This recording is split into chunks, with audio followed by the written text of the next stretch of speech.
Scenario 8, Going Up. The portcullis door of the dumbwaiter creaks as you lift it open. More bugs, making nests in the shadows. Nothing comes easy around here, apparently, the collector grumbles. We've got to hit those switches to activate the lift mechanism. And by we, I mean you. Hello and welcome back to our campaign of Buttons and Bugs. Today we are continuing with Mindtheif's campaign. We are doing scenario 8, Going Up. So what we have on the starting map, we have Mindtheif on the starting location. We have the spitting moth as the green cube. And we have one of the venomous centipedes as the blue. I say one of because one of the special rules of this scenario is at the beginning of every round other than the first, if there are less than 3 centipedes, we spawn one on either A, B, or C. Oops. So we will see more of them soon. So this is my first level 3 scenario. I have my health set at 13. I have my level 3 modifier. For items, I have picked a few items here. Button shield.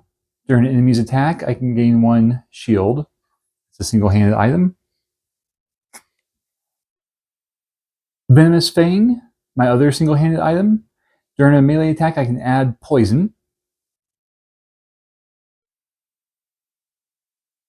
Sparrow Skull Helm. During an attack, I gain an advantage. And Shrunken Weathered Boots. During movement, I can get +1. It is a level 3, so I do get 2 small items. My reason for these, I feel like the goal of this is to stand on each pressure plate at the end of each round. So I felt like having the extra movement would be quite useful. Being level 3, I do get 2 upgrade cards as well. So I start with not only my Scurry. I'm going to go through the A sides on these. But Parasitic Influence.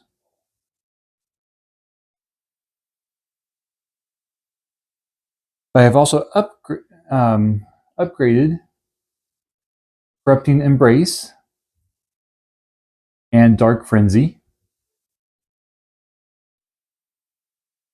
And then Vicious Blood and Phantasmal Killer. My thought on that with Phantasmal Killer, invisibility, if I can blink out and not fight them, not go toe-to-toe. I want jump because I'm probably going to get cornered. I want big movement. I want to be able to move people out of my way. I'm going for movement this turn and not fighting. So my single goal is to hit each pressure plate once to end my turn on it. I want to save my big moves because I have one right next to me. Okay, so a quick reset for the light, and we are going to get into the mission. Okay, and after a quick reset to adjust the lighting, hopefully that looks okay, we're going to get into the scenario. So I want to keep as much distance from them as possible as I scurry my way around the outside of this room. At least that's my plan, my goal.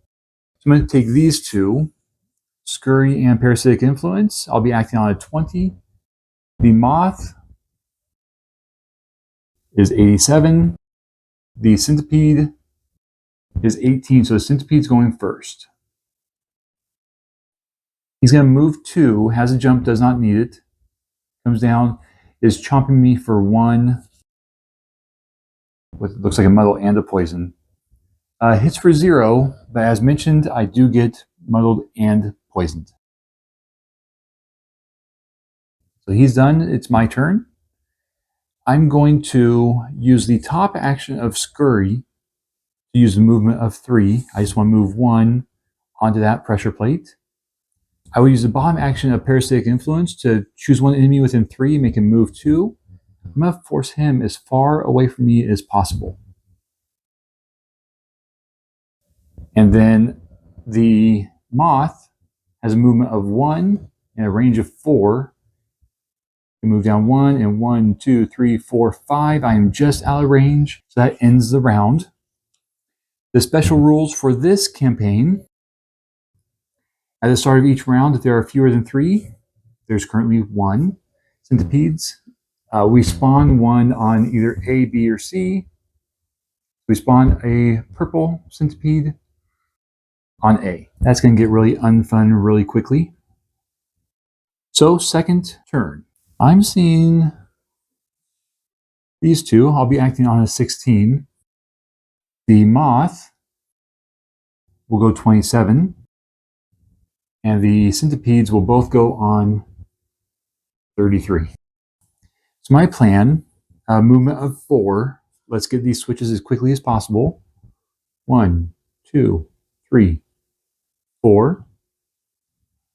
And then top action of possession, have 1 enemy within range of 4. I'm going to choose a purple centipede.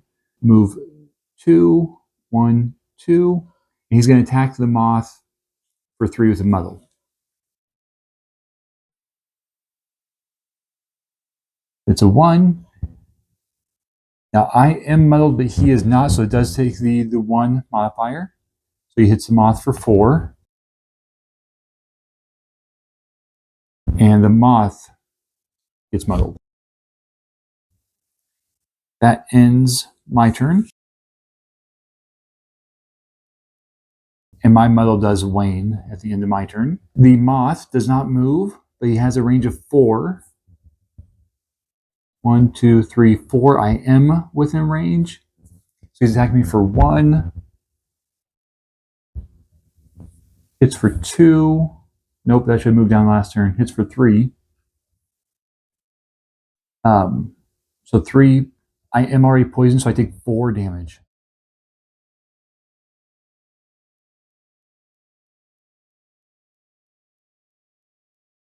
And then he gives me a new muddle.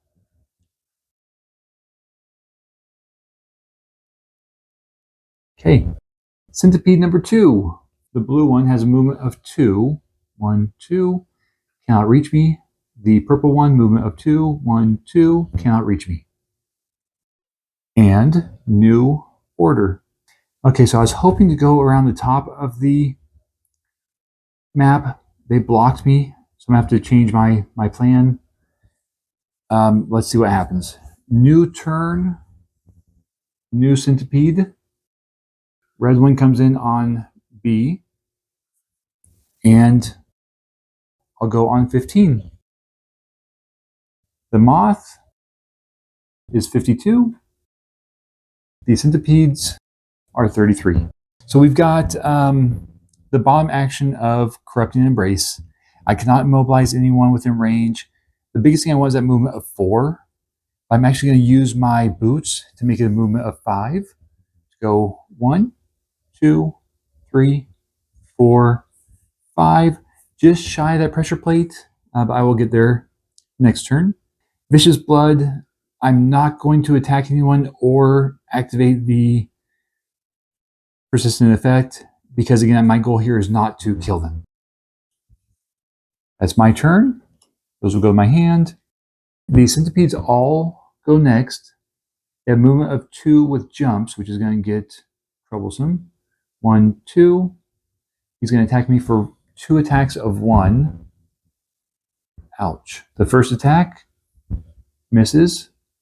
I get a poison, but I'm already poisoned, so I do not. The second attack, ouch, it's for +1, so that's 2, plus poison is 3. I'm down to 6. The purple centipede, move 2, same thing. Down.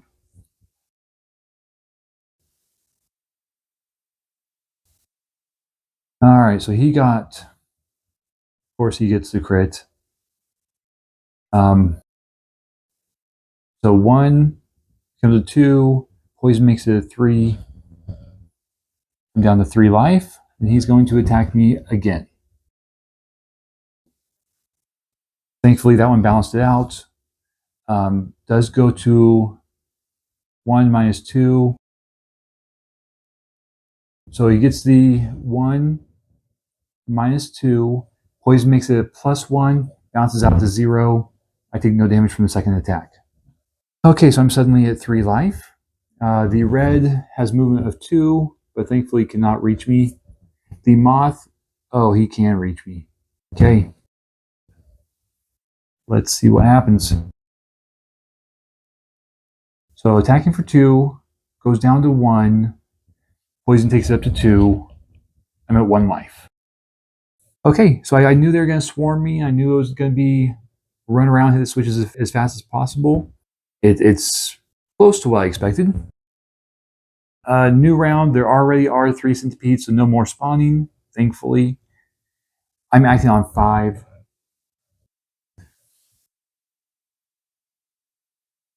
And yes, this should have waned the end of the last turn. No, I think that would have been in effect.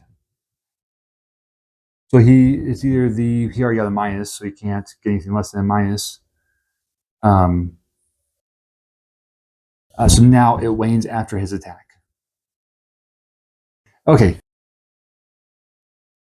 I'm acting on 5. The moth is a 27. I think I can still do this at 1 life. And 18. So they went fast. I went faster. I'm going to use Phantasmal Killer, move 2, get on that switch, and most importantly, go invisible. And my muddle does wane. And yes, I should have attacked before I moved away. Honestly, I don't really care about that right now. I know it won't kill them, and that's not my goal. I believe I can win next turn. So these both go into my discard. I am now invisible, so they have no legal targets. They wouldn't act. I take a short rest.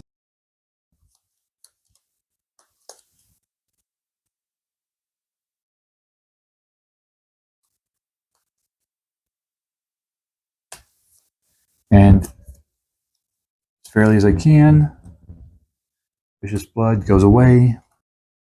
That's okay, because there's only one of these cards I really wanted, which is Scurry.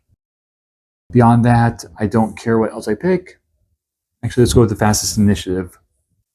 No, not fastest, slowest initiative, because I'm invisible. My goal is to have them go before me. Hopefully, they do. So I'm going on 48. The moth is 52, so I go before the moth. And 58, so I don't go before anybody. But I think I win at the end of my turn. End at least one of your turns on each pressure plate.